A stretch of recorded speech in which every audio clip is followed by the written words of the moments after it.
अब रुक करते हैं महाराष्ट्र के ठाणे जिले के मुंब्रा इलाके की, जहां एनसीपी के मुखिया शरद पवार के खिलाफ ईडी द्वारा की जा रही कार्रवाई को लेकर अब एनसीपी कार्यकर्ता यहां पर आक्रामक हो गए। सड़कों पर उतरकर उन्होंने बड़े पैमाने पर प्रशासन और सरकार के खिलाफ जमकर प्रदर्शन किया। आपको बता दें कि ईडी की तरफ से शरद पवार के खिलाफ सरकारी बैंक घोटाले में मामला दर्ज किए जाने के बाद मुंबई, नवी मुंबई के अलावा ठाणे जिले के मुंब्रा में भी राष्ट्रवादी कांग्रेस पार्टी की यूथ ब्रिगेड आक्रामक हो गई। गुरुवार को राष्ट्रवादी कांग्रेस पार्टी के विधायक जितेंद्र आव्हाड के नेतृत्व में सभी नगर सेवकों और पदाधिकारियों ने सड़कों पर उतरकर विरोध प्रदर्शन किया और प्रशासन के खिलाफ नारेबाजी की। इस दौरान भारतीय जनता पार्टी सरकार पर हमला बोलते हुए युवा अध्यक्ष अशरफ पठान ने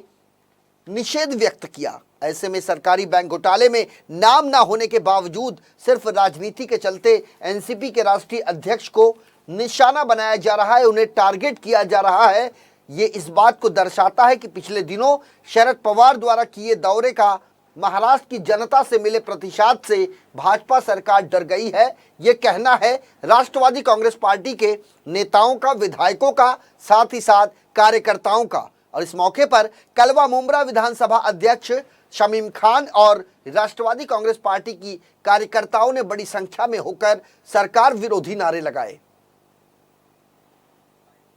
सरकार हमसे डरती है, ईडी को आगे करती है। सरकार हमसे डरती है, ईडी को आगे करती है। ईडी को आगे करती है। सरकार ऐसा है कि सभी जानते हैं कि जिस बैंक से माननीय शरद पवार साहब का ना संबंध ही नहीं, ना ही वो डायरेक्टर रहे, ना ही कभी उस बैंक में गए, उस बैंक के ऊपर, उस बैंक का हवाला लेके उनके ऊपर गुना दाखिल करना और ईडी की नोटिस भिजाना, ये सरकार का जो शंका है वो जाहिर करती है कि एंड चुनाव के वक्त वो ये जानती है कि ग्रामीण इलाके में माननीय शरद पवार साहब का कद बढ़ रहा है, इसीलिए वो डर के सरकार हमसे डरती है और ईडी को आगे करती है। हमारा यही कहना है। लेकिन साफ हम कह देते कि हम डरने वालों में से नहीं है। अगर माननीय शरद पवार साहब के बाल को एक धक्का भी लगा तो राष्ट्रवादी कांग्रेस पार्टी का एक एक कार्यकर्ता पूरे शहर में जेल भरो आंदोलन करेगा। आज राष्ट्रवादी कांग्रेस पार्टी की तरफ से हमारे संगठन के लोग, हमारे नगर सेवक, नगर सेविकाएं, मैं शानू पठान मिलकर के हम लोगों ने आज अमृतनगर सिग्नल पे आज हम लोगों ने वहाँ पे एक आंदोलन किया। और ये बात हम आपके माध्यम से साफ कहना चाहते हैं कि हमारे नेता माननीय शरद चंद्र जी पवार साहब को जिस तरीके से टारगेट किया जा रहा है ईडी के माध्यम से, मैं ये बात साफ करना चाहता हूं कि जिस बैंक से उनका कोई संबंध नहीं था, जिस बैंक के अंदर उनका अकाउंट नहीं था, जिस बैंक से उनका